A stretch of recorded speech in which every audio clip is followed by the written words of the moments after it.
itu tiba-tiba pintu kelas gue, jadi pintu yang baru nih, yang baru dibikinin gitu kan, bukan yang pintu yang ke arah ruang guru, itu tiba-tiba ngejeder keras banget guys. Otomatis kita langsung kaget lah ya kan, sekelas langsung melonjak gitu saking kagetnya kan.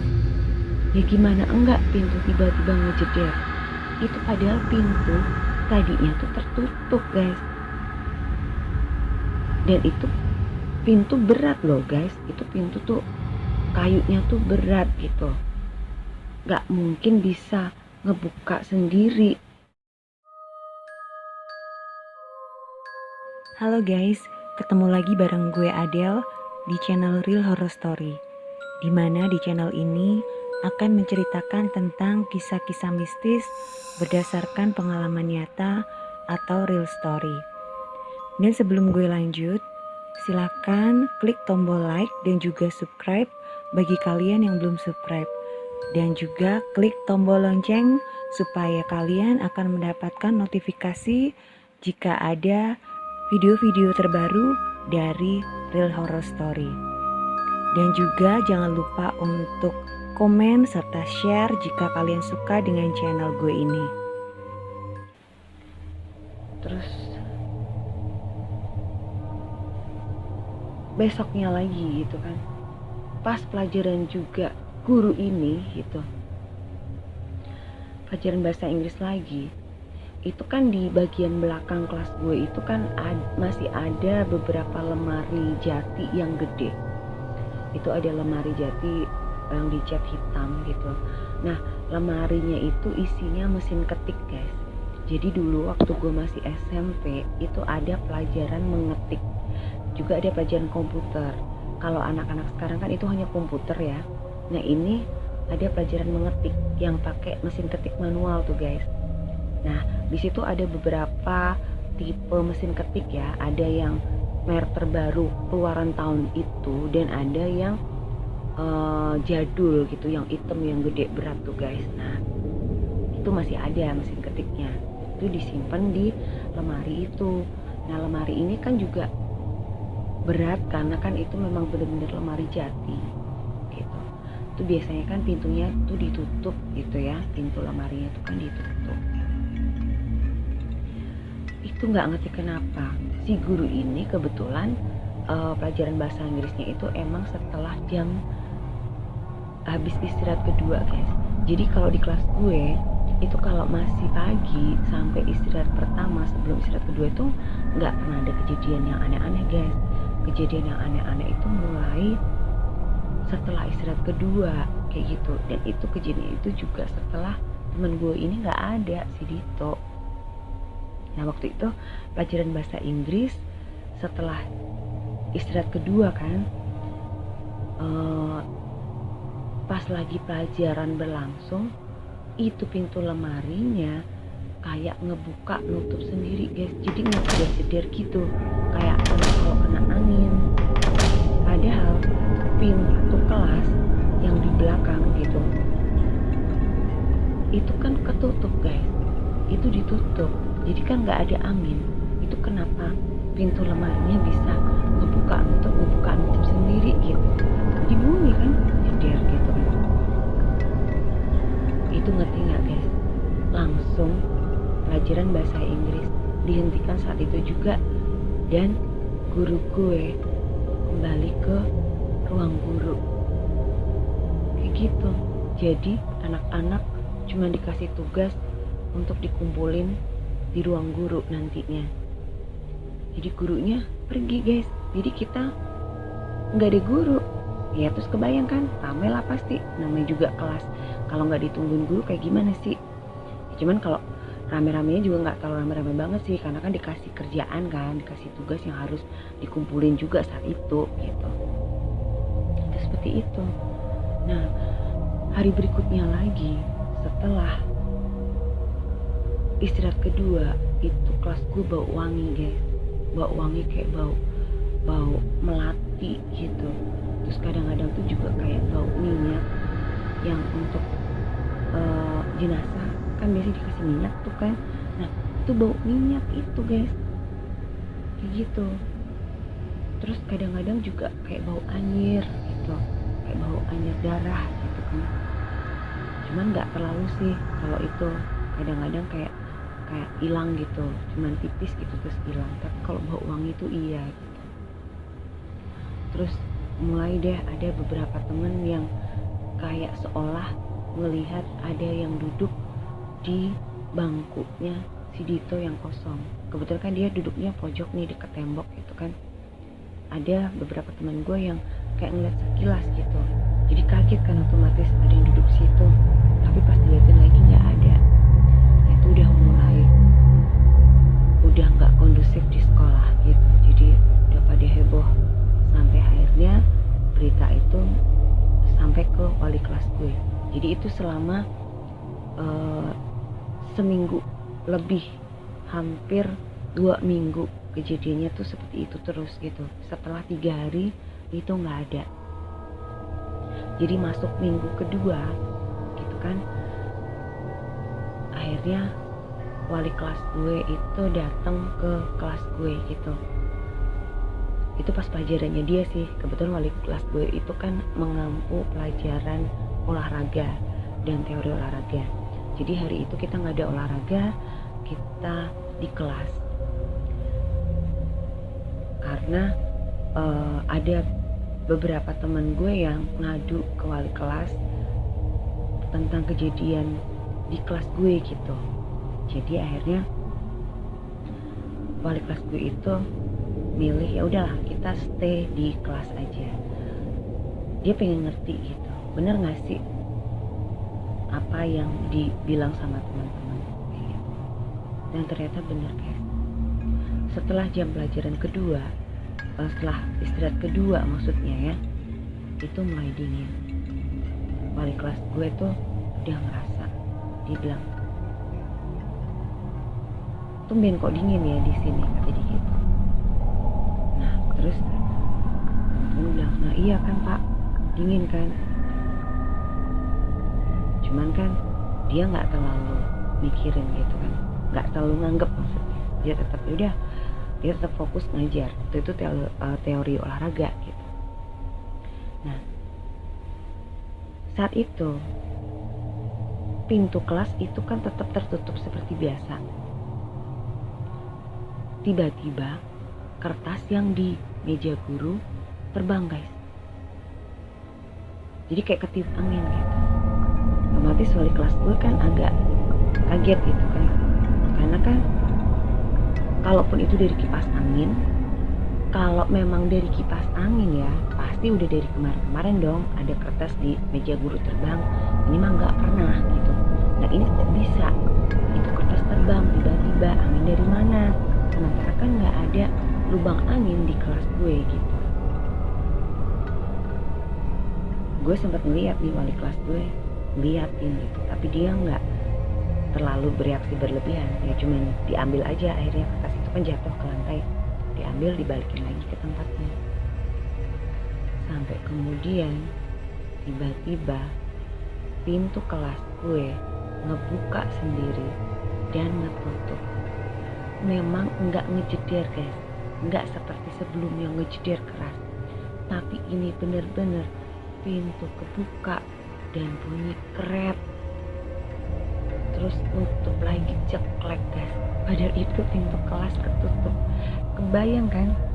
Akhirnya wali kelas gue cuman diam mematung sambil melihat ke arah pintu. Jadi posisinya pintu yang baru itu kan di belakang bangku murid. Kita kan murid-murid menghadap ke papan tulis kan. Nah meja guru kan pasti menghadapnya ke murid. Jadi pintu itu ada di belakang tempat duduk murid gitu. Otomatis kan guru kan arah pandangannya langsung ke arah pintu dong, ya kan? Karena kan dia posisinya kan menghadap ke siswa. Terus akhirnya dia bilang gini, sekarang Bapak mau tanya, apakah masih ada di antara kalian yang mungkin masih bermasalah dengan almarhum Dito? Atau mungkin masih ada hutang piutang atau janji atau apapun yang berhubungan Dito yang belum selesai?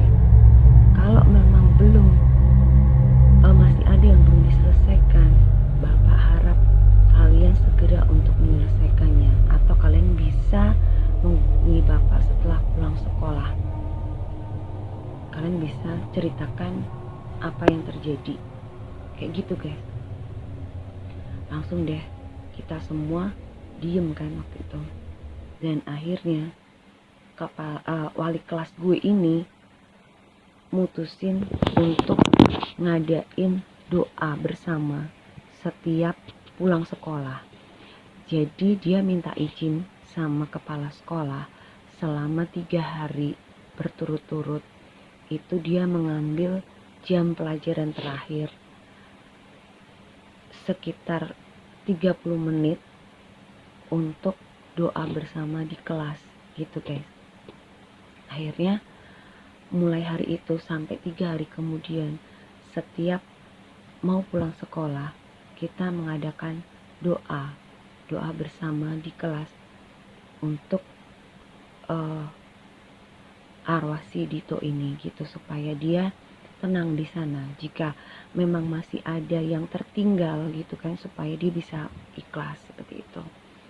Dan akhirnya ketahuan guys, kenapa si Dito ini kayak yang gak tenang. Jadi kayak dia masih keliaran gitu ya di sekolah, terutama di area kelas gitu. Ternyata waktu Dito terlibat tawuran ya sama anak sekolah depan, itu kan dia kan sebenarnya belain temennya nih. Jadi ada salah satu temen gue, cewek ya, yang dia itu tadinya pacaran sama anak sekolah seberang gitu. Jadi anak sekolah seberang sekolah gue nih guys. Terus mereka putus seperti itu dan berantem. Terus si teman gue ini kan emang dia itu dekat sama si Dito, dia curhat lah ke Dito gitu.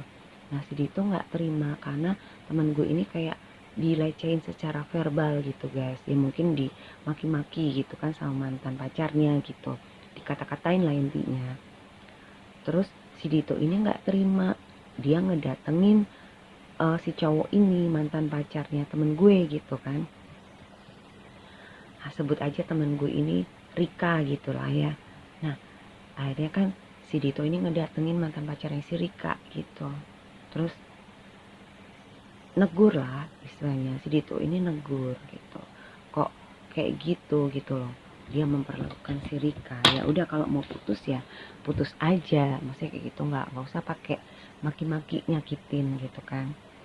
Ternyata mantan pacarnya si Rika ini nggak terima sehingga dia ngadu ke gengnya guys, dan itu yang menyebabkan tawuran karena si Dito ini dikeroyok. Jadi sebenarnya dalam tawuran itu memang si Dito ini nggak murni 100% bersalah guys, karena kan mereka yang mulai ya emang si Dito ini nyamperin gitu, tapi dia nyamperin juga nggak untuk kelahi, hanya sekedar negur gitu ya, mungkin perang mulut doang ya, nggak ke fisik gitu. Cuman karena mantan pacarnya si Rika ini juga termasuk anak bandel di sekolahnya, dia ngadu ke gengnya, akhirnya berantem. Dan si Dito ini juga bawa gengnya, teman-temannya dia juga gitu, yang beberapa juga dari sekolah gue gitu. Akhirnya ya karena pentolannya si Dito, otomatis yang kena skor sih ya si Dito kayak gitu. Nah ternyata pas si Dito ini nggak ada, si Rika ini enggak ikut datang takziah ke rumahnya Dito guys. Jadi itu kan hari itu pulangnya kan emang awal kan sebenarnya. Kan kami kan sebenarnya pulang awal karena guru-guru ada rapat. Cuman anak-anak di kelas gue nggak jadi pulang awal karena kan si Dito ini meninggal, dan akhirnya kami semua pergi takziah ke rumahnya Dito sampai ke pemakaman. Nah itu ternyata si Rikanya nggak ikut guys, dan dia pulang kayak gitu loh. Nggak ngerti juga kenapa, kalau yang gue denger dia ada acara keluarga katanya. Padahal si Rika ini kan sahabat deketnya si Dito, bahkan si Dito ini udah bela-belain sampai tawuran, sampai diskorsing juga gara-gara belain si Rika. Nah si Rika ini malah enggak dateng gitu, enggak, istilahnya enggak ngucapin bela sungkawa kayak ke keluarganya atau gimana gitu. Dan dia bener-bener enggak ada datang ke rumah Dito sama sekali.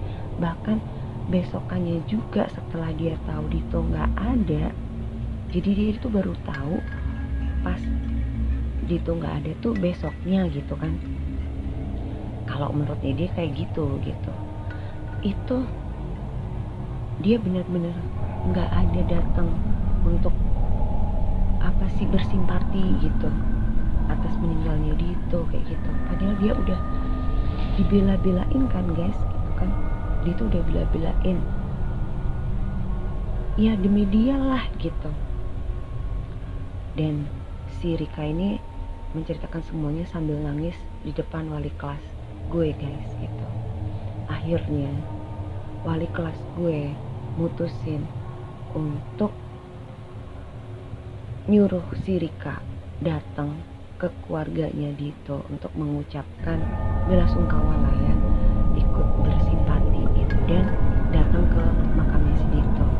Dan akhirnya si Rika ini datang dengan ditemani oleh wali kelas gue gitu. Jadi keesokan harinya setelah jam istirahat kedua, si wali kelas gue ini minta izin ke kepala sekolah untuk mengajak si Rika datang ke rumahnya Dito untuk mengucapkan simpati, berbela sungkawa ya atas meninggalnya Dito. Dan setelah itu mereka datang ke makamnya Dito dan si Rika minta maaf sama Dito kayak gitu, karena dia enggak datang saat Dito meninggal kayak gitu. Bahkan enggak ikut ke makam dan enggak juga datang bertaksiah ke rumahnya mengucapkan bela sungkawa ke keluarganya kayak gitu. Nah, setelah temen gue si Rika ini datang kan ke keluarga Dito dan juga ke makam, udah gak ada lagi guys kejadian-kejadian aneh di kelas gue gitu. Jadi udah normal, udah biasa aja. Jadi suasananya juga udah gak dingin lagi setelah istirahat kedua. Udah gerah gitu guys, kalau habis istirahat kedua aduh udah panasnya minta ampun. Udah gak ada lagi pintu yang ngejeder kayak gitu. Dan akhirnya udah ada kelas baru ya. Jadi itu kepala sekolah juga lagi bangun satu kelas baru, dan untungnya kelas itu udah jadi. Akhirnya kami bisa pindah ke kelas baru yang tentunya lebih nyaman ya, lebih layak lah untuk dijadikan kelas, bukan bekas gudang seperti itu gitu. Jadi akhirnya kelas gue pindah guys ke tempat yang lebih bagus ya, yang lebih ada ventilasinya kayak gitu, yang lebih sehat kelasnya. Terus yang cahayanya juga cukup, udaranya, sirkulasi udaranya juga bagus seperti itu. Nah, itu tadi guys cerita gue tentang kejadian mistis setelah kematian temen sekolah gue guys. Semoga cerita gue kali ini bisa ngehibur kalian ya, khususnya buat para pecinta horror story. Dan buat kalian yang suka sama cerita gue kali ini, jangan lupa untuk like, juga komen, dan juga share ya jika channel ini menarik untuk kalian. Dan untuk kalian yang belum subscribe, silahkan subscribe channel gue ini. Dan jangan lupa nyalakan loncengnya supaya kalian bisa mendapatkan notifikasi saat ada video-video terbaru dari Real Horror Story. Untuk kalian yang kepengen bergabung bercerita, kalian bisa share cerita-cerita horor kalian ke email Real Horror Story yang tercantum di deskripsi. Oke guys, sampai di sini dulu. Jangan lupa jaga kesehatan dan jangan lupa bahagia. Sampai jumpa.